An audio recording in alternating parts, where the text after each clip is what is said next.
Vatsympana entin'ny pasteur Ratsianarivo Léa. Hoy Jesosy tompony maro, koa mivoaha eo aminy ianareo, ka misaraha aminy ho Jehova, ary aza manendry zavatra tsy madio, ary izaho dia andray anareo. Amen. Ivavaka isika tompoko. Ry Andriamanitra ray zanaka ary fanahy masina, lay Andriamanitra tompon'ny fahefana rehetra ny an-danitra sy ety an-tany. Misaotra anao tokoa izahay mankalaza anao satria navoakanao tao anatin'ny alim-pahafatesana ary velona anatrapam-monjena indray amin'ity maraina ity. Rehefa nosarahanao tao anatin'ny aizina dia nahita ny mazava lehibe. Miarahaba anao mpanetretena manoroka ny tongotrao masina izay. Ilay ray ny mandrakizay indriny fiadanana. Ary dia miakohaka manoloana ny fahalehibiazanao, mitsaokanao mioby anao, manome voninahitra ny anaranao. Aidino ireny fanahinao masina ilay fanahy feno fahendrena sy mpitaridalana ho aminay tsiraray avy, andraisanay ny teninao, ahafahanay mamakivaky indray ny tontolo andro eo ambany fiarovanao sy ny tanam-pitiavanao. Amin'ny anaranao Jesosy Kristy Tompo ilay fahazavana, ilay mpamonjy no angatahanay sy anaovanay izany vavaka izany. Aleluia. Amen. Ry ava-malala rehetra amin'ny Tompo, manonina ny fiadanana sy ny fahasoavana, ary dia miarahaba antsika rehetra tratry ity maraim-baovao ity indray. Ny tenin'Andriamanitra izay anorenantsika ny vatsim-panahy amin'ity maraina ity dia amin'ny Korintianina faharoa, toko fahaenina, andininy fahaefatra ambin'ny folo ka hatramin'ny fahaenina ambin'ny folo. Korintianina faharoa, toko fahaenina, andininy fahaefatra ambin'ny folo ka hatramin'ny fahaenina ambin'ny folo. Vakiana amin'ny anaran'i Jesosy. Aza mety asiana zioka tsy atonina anareo, ikambanana amin'ny tsy mino, fa inona no iraisan'ny fahamarinana sy ny fahotana, ary inona no iombona ny mazava sy ny maizina, ary inona no ifanarahan'i Kristy sy Beliala, ary inona no iraisan'ny anjara ny mino sy ny tsy mino, ary inona no ikambanany ny tempolin'Andriamanitra amin'ny sampy. Fa isika no tempolin'Andriamanitra velona, araka ny nataon'Andriamanitra hoe honina eo aminy aho sy andeha eo aminy, ary ho andriamaniny aho ary izy ho oloko. Amen. Izany tenin'Andriamanitra izany no andraisantsika ny lohahevitra mitondra ny hoe aza mety asiana zioka ikambanana amin'ny tsy mino. Aza mety asiana zioka ikambanana amin'ny tsy mino.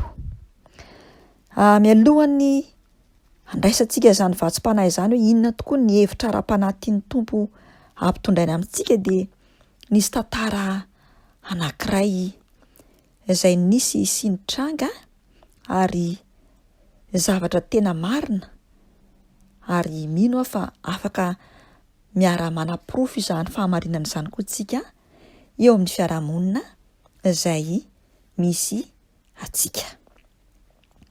Indray andro nisy tanora anankiray kristianina izay nifankalala tamin'ny mpiara-mianatra taminy.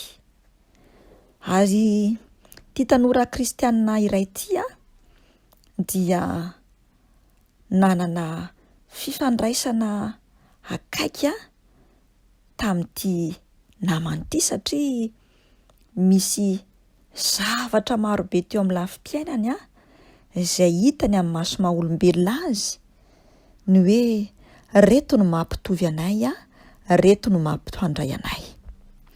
Ary izay fitoviana teo amin'izay no nahatonga ny fifankatiavana mahampinamana akaiky an'ireto tanora anankiroa ireto. Mazava ho azy izany fa tanora lahy sy vavy. Rehefa avy eo ny fifandraisana nahampinamana dia lasa nenivoatra teny an-dalana teny, ary dia lasa fifankatiavan'olon-droa no ny hafarany. Indray andro ara ty tanora iray niresaka tamin'ny ray aman-dreniny hoe nifankahita tamin'ny olona anankiray ary tena tiako mihitsy izy ity ry dada sy neny. Fa izao no olana kely ozy izy. Tsy kristianina ty tanora zay tiako ity. Kanefany tsy kristianina izy fa izy nefa de liana amin'ny finoako amin'ny maha-kristianina ahy. Ary tena hitako fa tena misokatra be mihitsiny izy satria mametraka fanontaniana maro samihafa ny momba ny finoako an Jesosy Kristy avy any Nazareta. Tena fantatro izy ry dada sy neny fa tena mila anahy ary za koa tena fantatro fa misy asa tokony ho tanterahako aminy. Ary izy de manam-pandiniana sy vonina mihitsy ny anaraka ahy any amin'ny fivoriana kristiana, any amin'ny fikambanan'ny tanora, hamonjy ny fivoriam-bavaka. Ary de mino sy mahatoky mihitsy fa tena hiova izy ary hivadika ho kristianina. Inona ozy izy tsika ny zava-nitranga? Ray aman-drenin'ity tanora izay nitantaran'izany tamin'ny ray aman-dreny de nampitandrina mafy de mafy hoe ahoana moa anaka no ahafahanao eritreritra hiara-hiaina amin'izany olona tianao zany, na de lazainao fa betsaka ny zavatra iraisinareo hoe misy goût commun amin'ny fijerina zao tontolo izao sy ny amin'ny fiainana zao tontolo izao, kanefa rety am-piandohana tsy afaka ny fampizara aminy ianao ny zava-dehibe indrindra de ny fiainana maha-kristianina. Ary eo indrindra no fanontaniana mipetraka hoe ianao ve no ho lasa voatariny hisaraka sy handahoan'i Jesosy Kristy sa ianao no hatarika azy? Ahoana no ahafahanao hiara-hiaina amin'ny olona anankiray izay tsy mahafantatra hoe inona no lohalaharana eo amin'ny fiainana amin'ny mahazanak'olombelona ary inona no zavatra sarobidy indrindra na ny objectif na ny intérêt amin'ny mahazanak'olombelona any amin'ilay tsipika na teboka faran'izay lehibe indrindra no tsy hitovizanareo. Tao anatin'izay de mafy loha ty tanora anankiray satria nandeha tamin'ny fisainany, nandeha tamin'ny fony ary betsaka ny olona miteny hoe aza mandeha amin'ny fisainana fa mandehana amin'ny fo e. Havako, isika kristianina de mandeha araka ny fitarihan'ny fanahy masina. Inona ny zavatra nitranga toy izantsika ny tantara? Tsy nanaiky fa nanao ny didohany ty tanora anankiray ary de nanambady an'ity tanora iray. Ray taona tao aorianan'ny fanambadiana,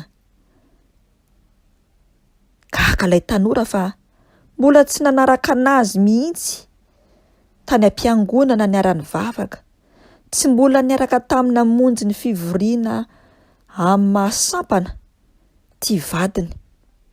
Ary tena amin'ny fiarahana tena am-piandohana amin'ny maha-pisakaiza de lokaloka ery hoe mahaliana anahy ny finoana ao an' Jesosy Kristy, fa noho ny vita ny fanambadiana dia kay izy ty tsy nahaliana azy akory lay Jesosy Kristy tompo izay nahary azy.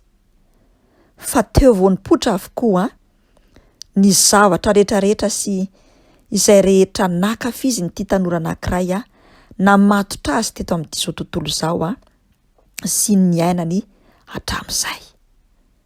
Ary ny zava-doza de ty tanora anankiray izay kristianina nafana fo lasa tsy afaka ny fanerasera intsony tamin'ny kristianina namany. Ary ny baiboly izay novinakiny isan'andro lasa nafonika tsy nipetraka intsony teo amin'ny andoham-pandriana fa napirimina tsara, nafenina tany anatin'ny fitoeran'ny boky.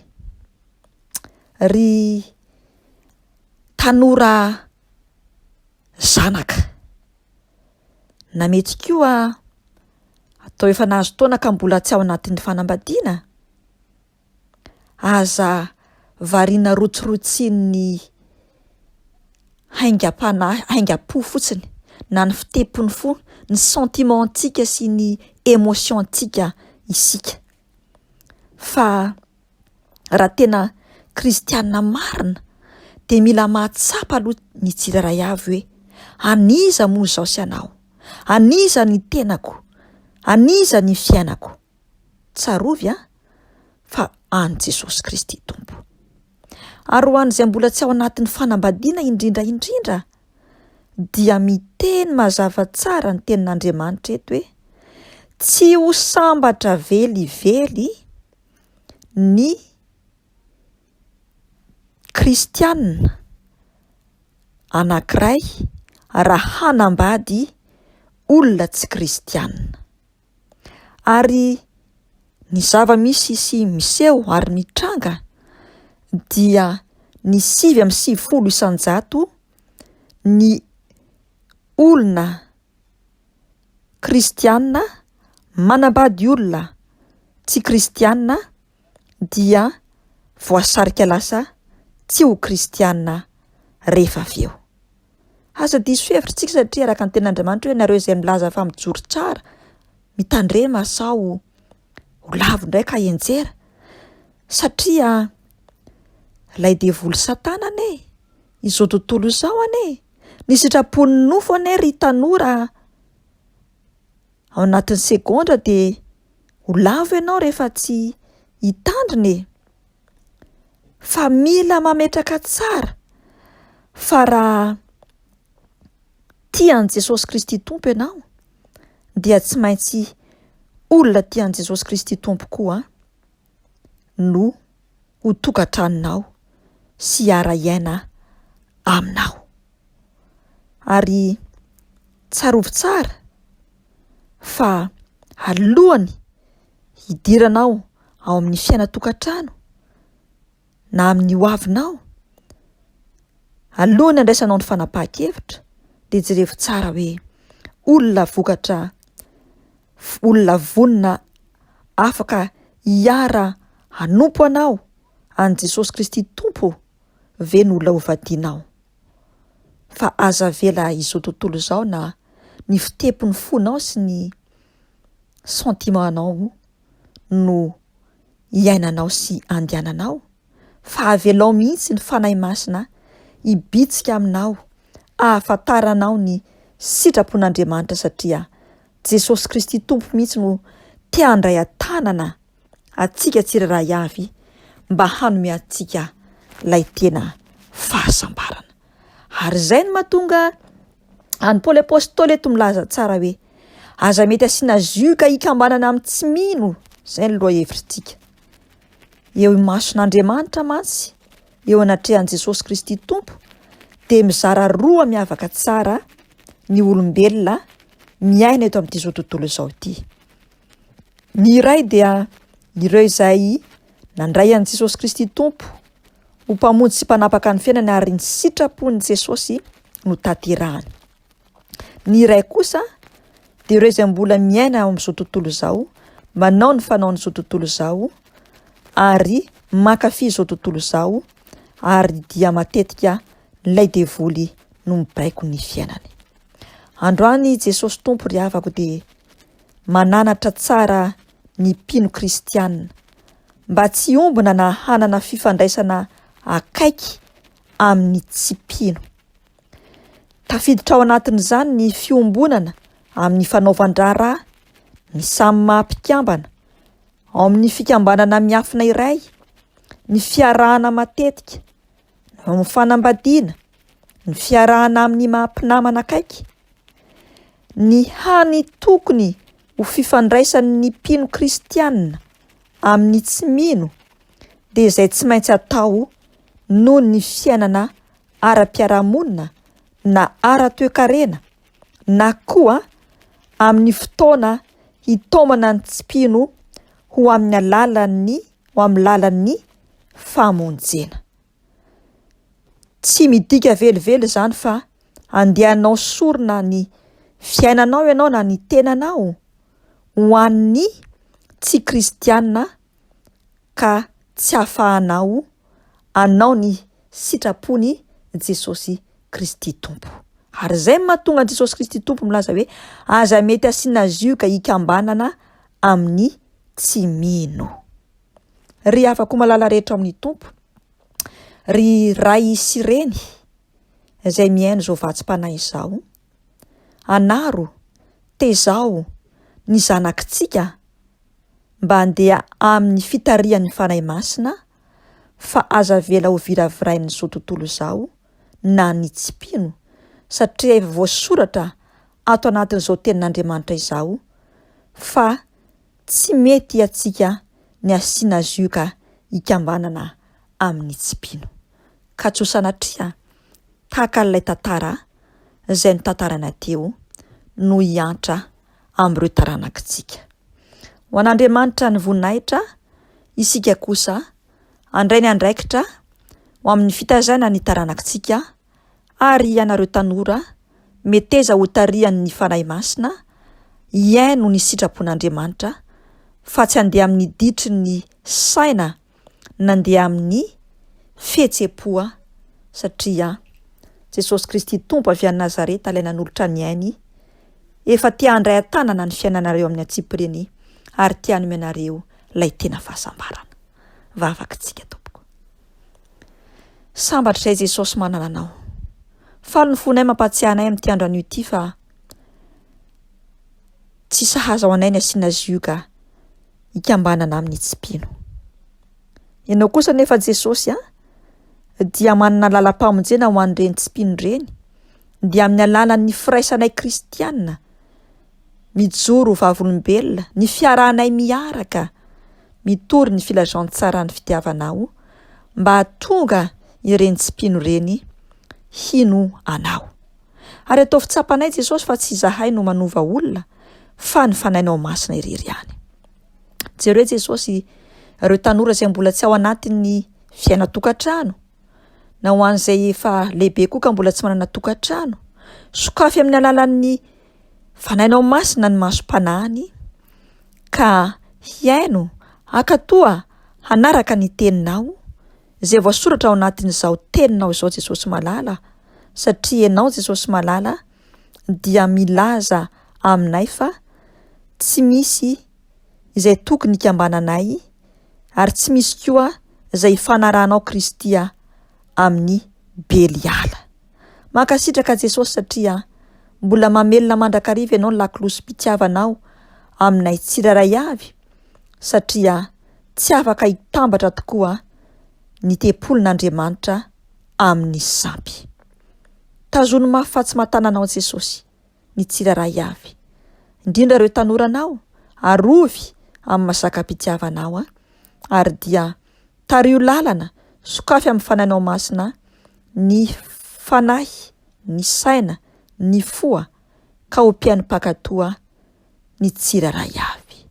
Ho anao ndera sy ny atsara voninahitra mandrakizay, fa nitso-dranonao masina kosa Jesosy ho arotsakao amin'ny tsiraray avy, indrindra ho an'ireo taranakay, ka ho tanterahanao ilay teninao hoe: ary ho rainareo aho, ary ianareo ho zanako lahy sy ho zanako vavy, ho Jehovah tsy toa raha manao izay handidiko anareo. Ho anao ndera sy ny aza ilay tompontompo sy mpanjakany mpanjaka, ho anay kosa Jesosy ny fankatoavana ny teninao. Aleluia. Amen.